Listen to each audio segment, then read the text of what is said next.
Sir రీసెంట్గా ఒక case వచ్చింది సార్ మన దగ్గరికి. వాళ్ళకి ఒక చిన్న షాప్ ఉంది. 20 లక్షలు లోన్ ఇప్పిస్తా అని ఒక ఏజెంట్ ఏంటంటే 3.5 lakhs తీసుకున్నారు సార్ వీళ్ళ దగ్గర. 20 లక్షలు లోన్ వచ్చింది. ఈమె 6 months నుంచి డబ్బులు కడుతుంటే అవి ఇంట్రెస్ట్కి అయిపోతున్నాయి. ఇప్పుడు నెలకు ₹1,00,000 కట్టాలని వేధిస్తున్నాడు సార్.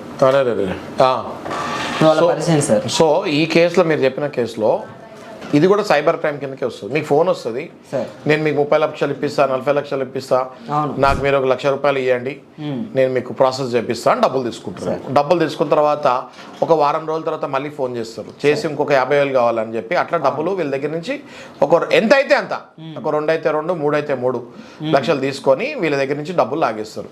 ఇది బేసిక్గా వేరే కంట్రీస్ నుంచి సౌత్ ఆఫ్రికా అట్లాంటి కంట్రీస్ నుంచి వీళ్ళు ఇక్కడికి, మన తెలుగు వాళ్ళే వేరే దేశాలకు వెళ్ళి అక్కడి నుంచి ఫోన్లలో మన వాళ్ళకి కాల్ చేసి సైబర్ క్రైమ్కి పాల్పడుతున్నారు.